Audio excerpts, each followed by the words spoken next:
Hello, welcome to day 25 of reading through the New Testament in 90 days. I'm just going to get straight into it today. So this is going from John chapter 7, so read along with me. After this, can't remember what this was, but after this, Jesus travelled around Galilee. He wanted to stay out of Judea, where the Jewish leaders were plotting his death. But soon it was time for the Jewish festival of shelters. And Jesus' brother said to him, "Leave here and go to Judea where your followers can see your miracles. You can't be famous if you hide like this. If you can do such wonderful things, show yourself to the world." For even his brothers didn't believe in him. Jesus replied, "Now is not the right time for me to go, but you can go anytime. The world can't hate you, but it does hate me because I accuse it of doing evil. You go on. I'm not going to this festival because my time has not yet come." After saying these things, Jesus remained in Galilee. But after his brothers left for the festival, Jesus also went, though secretly, staying out of public view. The Jewish leaders tried to find him at the festival and kept asking if anyone had seen him. There was a lot of grumbling about him among the crowds. Some argued, "He's a good man," but others said, "He's nothing but a fraud who deceives the people." But no one had the courage to speak favourably about him in public, for they would get afraid of getting in trouble with the Jewish leaders. Then, midway through the festival, Jesus went up to the temple and began to teach. The people were surprised when they heard him. "How does he know so much when he hasn't been trained?" they asked. So Jesus told them, "My message is not my own. It comes from God who sent me. Anyone who wants to do the will of God will know whether my teaching is from God or merely my own. Those who speak for themselves want glory only for themselves, but a person who seeks to honour the one who sent him speaks truth, not lies. Moses gave you the law, but none of you obeys it. In fact, you're trying to kill me." The crowd replied, "You're demon-possessed. Who's trying to kill you?" Jesus replied, "I did one miracle on the Sabbath, and you were amazed. But you work on the Sabbath too, when you obey Moses' law of circumcision. Actually, this tradition of circumcision began with the patriarchs long before the law of Moses. For if the correct time for circumcising your son falls on the Sabbath, you go ahead and do it, as not to break the law of Moses. So why should you be angry with me for healing a man on the Sabbath? Look beneath the surface so you can judge correctly." Some of the people who lived in Jerusalem started to ask each other, "Isn't this the man they're trying to kill? But here he is, speaking in public, and they say nothing to him. Could our leaders possibly believe that he is the Messiah? How could he be? For we know where this man comes from. When the Messiah comes, he will simply appear. No one will know where he comes from." While Jesus was teaching in the people, he called out, "Yes, you know me, and you know where I come from, but I'm not here on my own. The one who sent me is true, and you don't know him. But I know him because I come from him, and he sent me to you." Then the leaders tried to arrest him, but no one laid a hand on him because his time had not yet come. Many among the crowds at the temple believed in him. After all, they said, "Would you expect the Messiah to do more miraculous signs than this man has done?"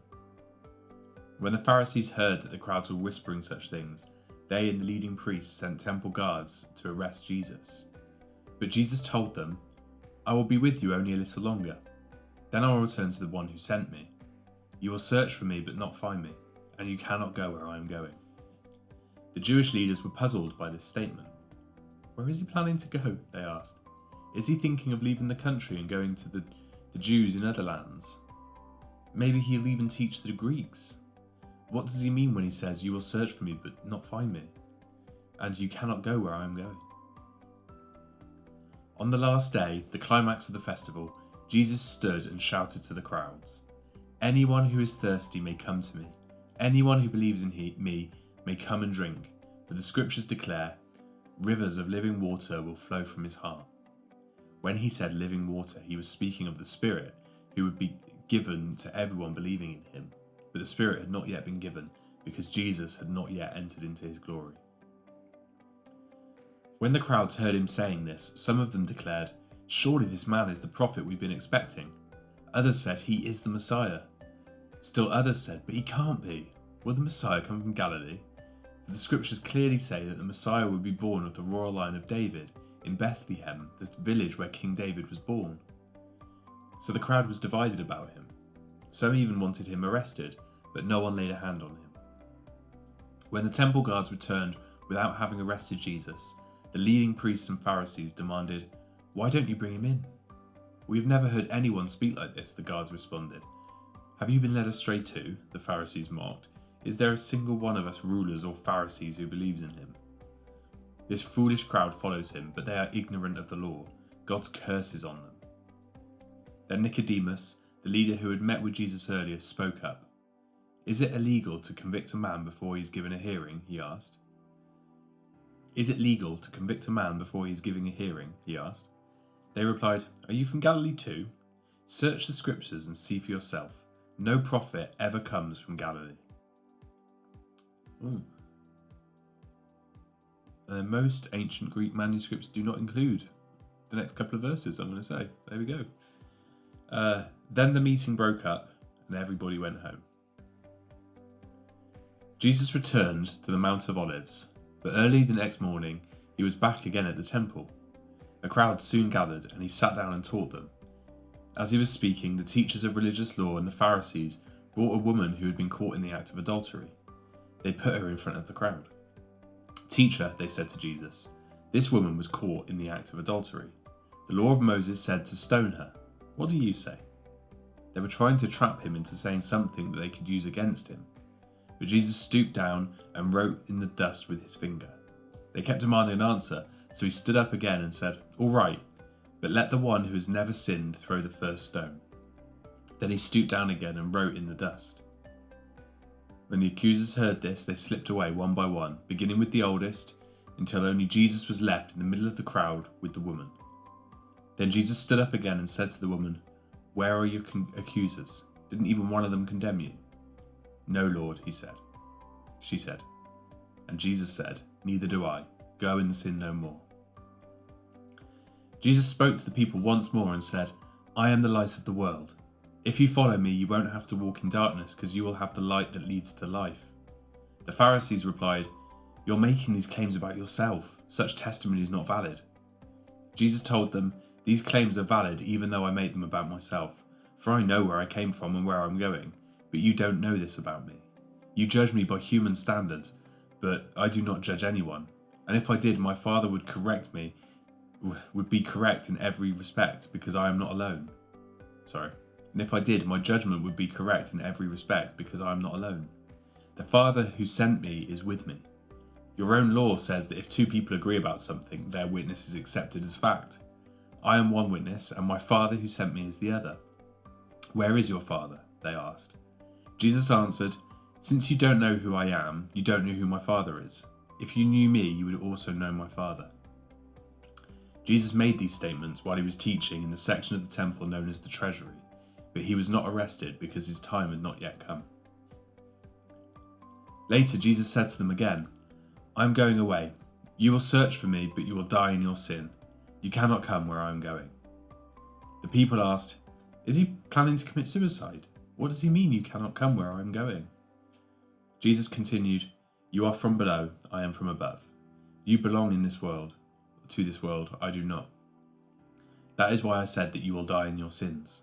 For unless you believe that I am who I claim to be, you will die in your sins." "Who are you?" they demanded. Jesus replied, "The one I have always claimed to be. I have much to say about you and much to condemn, but I won't. For I say what I have heard from the one who sent me, and I'm butchering this. For I say only what I have heard from the one who sent me, and he is completely truthful." But they still didn't understand that he was talking about his Father. So Jesus said, "When you have lifted up the Son of Man on the cross, then you will understand that I am he. I do nothing on my own, but say only what the Father taught me. And the one who sent me is with me. He has not deserted me, for I always do what pleases him." Then many who heard him say these things believed in him. Jesus said to the people who believed in him, "You are truly my disciples if you remain faithful to my teachings, and you will know the truth, and the truth will set you free."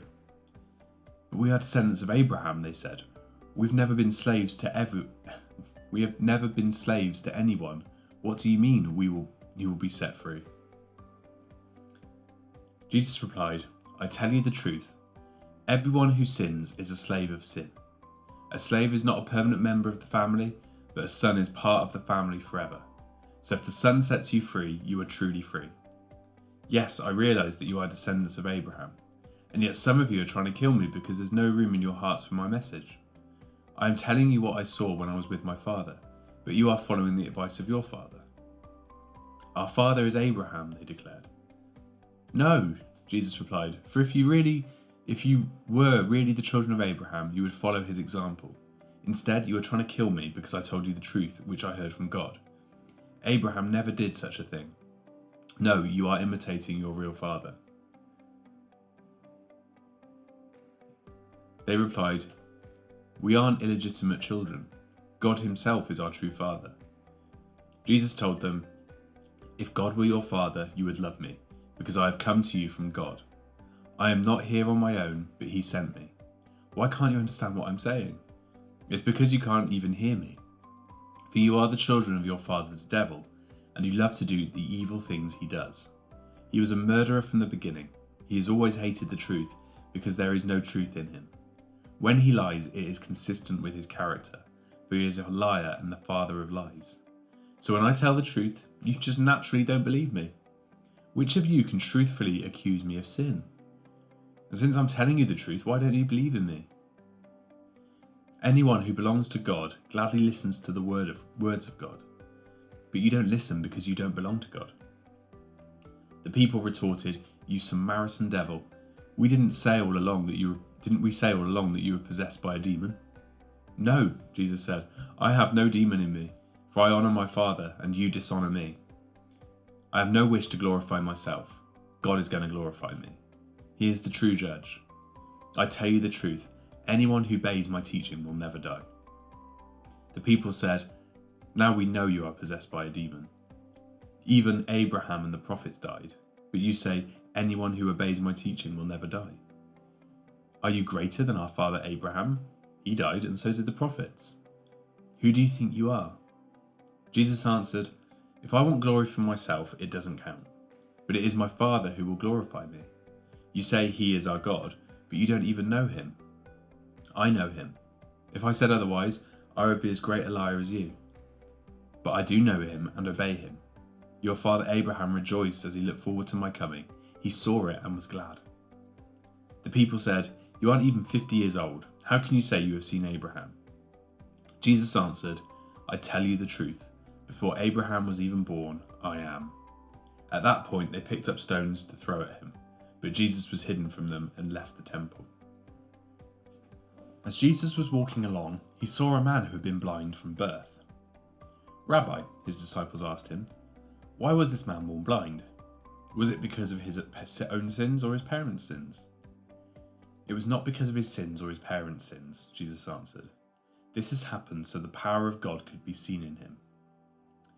We must quickly carry out the tasks assigned by the one who sent us. The night is coming, and then no one can work. But while I am here, in the world, I am the light of the world. Then he spit on the ground, made mud with the saliva, and spread the mud over the man's eyes. He told him, go wash yourself in the pool of Siloam. Siloam means sent. So the man went and washed and came back seeing. His neighbours and others who knew him as a blind beggar asked each other, isn't this the man who used to sit and beg? Some said he was, and others said, no, he just looks like him. But the beggar kept saying, yes, I am the same one. They asked, who healed you? What happened? He told them, the man they called Jesus made mud and spread it over my eyes and told me, go to the pool of Siloam and wash yourself. So I went and washed, and now I can see. Where is he now? They asked. I don't know, he replied. Then they took the man who had been blind to the Pharisees, because it was on the Sabbath that Jesus had made the mud and healed him. The Pharisees asked the man all about it, so he told them, he put the mud over my eyes, and when I washed it away, I could see. Some of the Pharisees said, this man Jesus is not from God, for he is working on the Sabbath. Others said, but how could an ordinary sinner do such miraculous signs? So there was a deep division of opinion among them. Then the Pharisees again questioned the man who had been blind and demanded, "What's your opinion about this man who healed you?" The man replied, "I think he must be a prophet." So the Jewish leaders still refused to believe the man that had been blind and could now see, so they called in his parents. They asked them, "Is this your son? Was he born blind? If so, how can he now see?" His parents replied, "We know that this is our son and that he was born blind, but we don't know how he can see or who healed him. Ask him. He is old enough to speak for himself." His parents said this because they were afraid of the Jewish leaders who had announced that anyone saying Jesus was the Messiah would be expelled from the synagogue. That's what they said. "He is old enough, ask him." So for the second time they called in the man who had been blind and told him, "God should get the glory for this, because we know this man Jesus is a sinner." "I don't know whether he is a sinner," the man replied, "but I know this. I was blind, but now I can see." "But what did he do?" they asked. "How did he heal you?" "Look," the man exclaimed, "I told you once, why didn't you listen? Why do you want to hear it again? Do you want to become his disciples too?" Then they cursed him and said, "You are his disciple, but we are disciples of Moses. We know God spoke to Moses, but we don't even know where this man comes from." "Why, that's very strange," the man replied. "He healed my eyes, and yet you don't know where he comes from." "We know that God doesn't listen to sinners, but he is ready to hear those who worship him and do his will. Ever since the world began, no one has been able to open the eyes of someone born blind. If this man were not from God, he couldn't have done it." "You were born a total sinner," they answered. "Are you trying to teach us?" And they threw him out of the synagogue. When Jesus heard what had happened, he found the man and asked, "Do you believe in the Son of Man?" The man answered, "Who is he, sir? I want to believe in him." "You have seen him," Jesus said, "and he is speaking to you." "Yes, Lord, I believe," the man said, and he worshipped Jesus. Then Jesus told him, "I entered this world to render judgment, to give sight to the blind and show those who think they see that they are blind." Some Pharisees who were standing nearby heard him and asked, "Are you saying we're blind?" "If you were blind, you wouldn't be guilty," Jesus replied, "but you remain guilty because you claim you can see." Loving this. There we go. That was day 25. Wow, of 90. Yeah, brilliant. I'm going to be back tomorrow. More of the same. Let's bring it on. Come on. Have a good day, everyone. Take care.